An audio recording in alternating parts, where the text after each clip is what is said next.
Hi, everyone. I hope you're having a great day so far.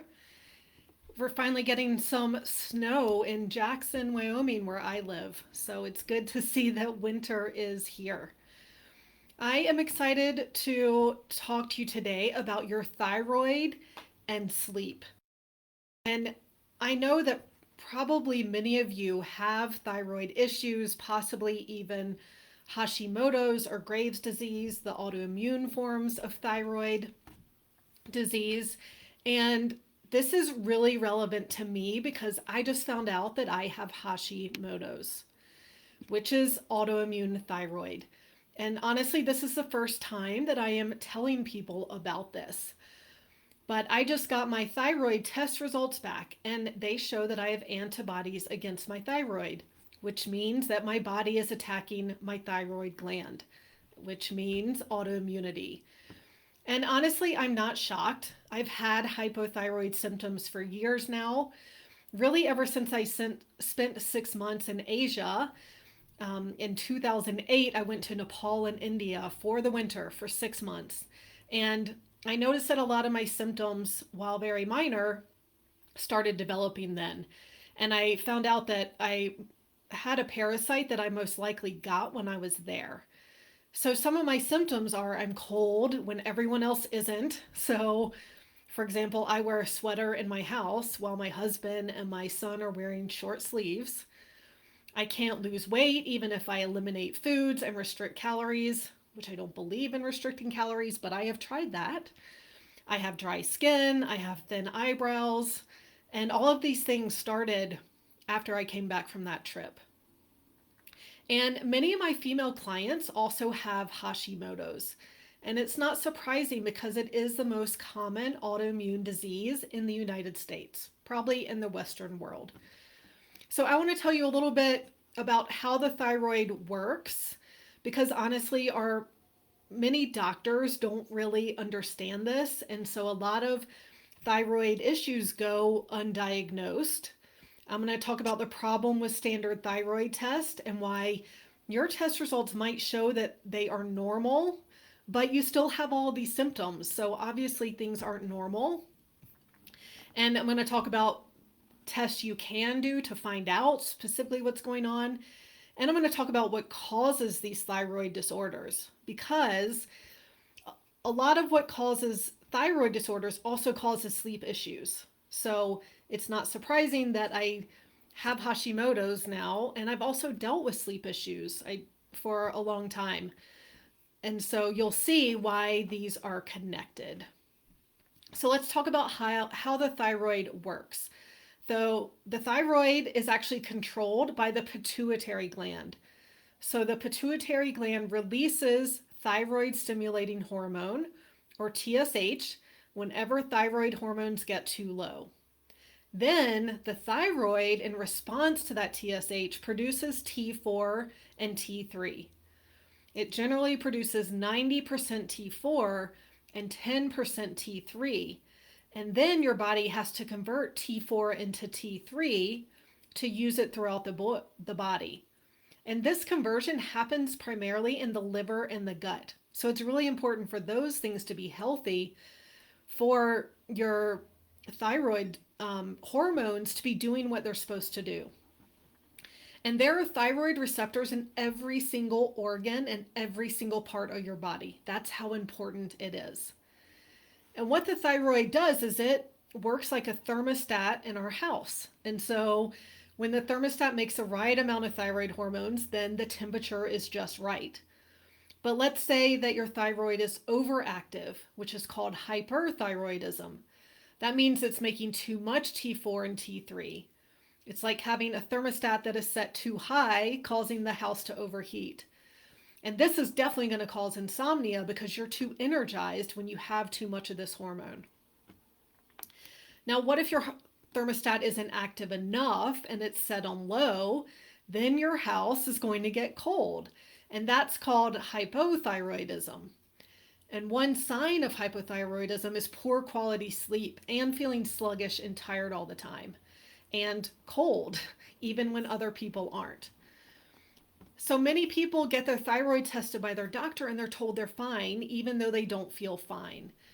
But if you have some of these symptoms of hypothyroidism, such as inability to lose weight, even with diet and exercise, feeling cold all the time, or even hair loss, then most likely your thyroid isn't working optimally. And it's really frustrating to have those symptoms and be told that everything is normal. So let's talk about why would your results be normal, yet you have these symptoms? You don't feel normal. This is because each lab has different normal ranges that are actually based on averages of people taking the test. And each lab has slightly different ranges, and each state has different ranges. So there's a joke about how do you get rid of a thyroid issue? You get it tested in a different state, and now you don't have a thyroid issue. Well, that's not helpful if you do have symptoms. And the problem with these standard ranges is that they're actually based on sick people. So if you think about it, not many healthy people without any symptoms walk into a doctor's office and say, I want my thyroid tested. So these lab ranges are based on the extremes of sick people. And there's also a huge difference between normal and optimal. So optimal ranges are based on healthy people without any symptoms. And you want to be optimal, which is why I interpret thyroid markers using functional ranges, not with the lab's reference ranges. Now, another issue with these tests is that your doctor may not test for enough thyroid markers. So many doctors only test for TSH and maybe T4. And so you can be heading toward thyroid issues and have symptoms long before your TSH levels are out of range. And this happened to me recently. I've decided I wanted to really get to the bottom of my thyroid issues. I took an advanced course on thyroid, so I found out exactly what I needed to test for. And my doctor refused to test me for more than TSH and T4. Even when I told her that I had these symptoms and that I wanted certain markers tested, she refused to do it. She told me that she would only test for more things and antibodies if TSH and T4 came back abnormal, which of course they were in normal range when they came back according to the lab's ranges, but not according to the functional ranges. So I had to order a thyroid test on my own with certain markers that also showed that I had antibodies against my thyroid. So besides TSH, you also want to test for free T4, free T3, reverse T3, thyroglobulin, thyroid binding globulin, TPO antibodies, TGB antibodies, and TSI antibodies. So, and it can be hard to find tests with all of these. There are actually some direct to consumer tests you can do for all of these things if your doctor won't do it like mine. Now, again, many times the body isn't properly converting T4 into T3 because of gut and liver issues, like I mentioned earlier. So I like to compare, just looking at TSH example, it's like trying to ride your bike and your bike won't pedal and you just look at the pedal to try and figure out what's wrong. So you really have to look at the entire system, the chain, the cassette, the cable, etc. You have to look at everything that could affect the pedal and not just the pedal itself. So it's the same with doing these thyroid tests. You need to look at all these other markers to get the true big picture of what's going on. Now, it's also important to know that you need many different nutrients to make TSH. So you need iron, iodine, tyrosine, selenium, zinc, different vitamins. And so taking a drug just to boost TSH is a Band-Aid. It isn't solving the problem of why your body isn't making enough or why it's making too much in the first place. So let's talk about what causes thyroid disorders. The most common causes of thyroid dysfunction are, first of all, autoimmunity. So it's estimated that 90% of hypothyroidism is from Hashimoto's and 95% of hyperthyroidism is from Graves' disease. And so most likely there is an autoimmune component here. So that's why testing for antibodies is really important, although it's also important to remember that 30% of people who have autoimmune thyroid actually don't test for antibodies. So it doesn't rule it out just because you don't test for antibodies, which makes it really tricky. Now, chronic stress is also a main cause of thyroid disorders. So, elevated cortisol levels can interfere with the hormone signaling that's necessary for proper thyroid function. So, this is why it's so important to not only work on mental emotional stress, but also stressors in your body that could be happening. Now, liver detox issues is another big cause, and that's because if your liver is supposed to convert these thyroid hormones, and so if you have too many toxins that it can deal with, and then you aren't able to detoxify everything, then that can lead to your liver not being healthy enough to do that conversion. Now, gut dysfunction is another cause of thyroid disorders. You need healthy gut flora for converting, again, those thyroid hormones. And so things like parasites, pathogenic bacteria, and yeast overgrowth and leaky gut and inflammation can lead to lower levels of thyroid hormone.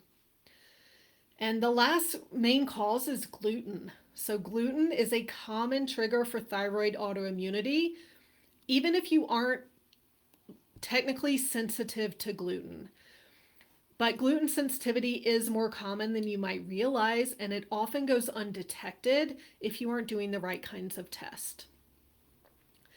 So if you find out that you have thyroid issues and you start treating your thyroid, but you still have an underlying gut or liver issue, for example, then your thyroid isn't going to improve over time.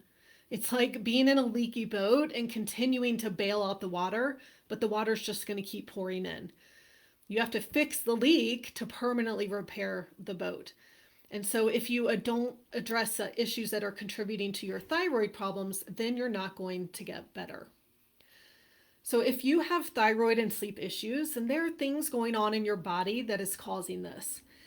And again, hypothyroidism might not be causing your sleep issues, but instead the same things that are causing hypothyroidism can also be causing your sleep issues, gut health, liver health, stress, all of the things I talked about.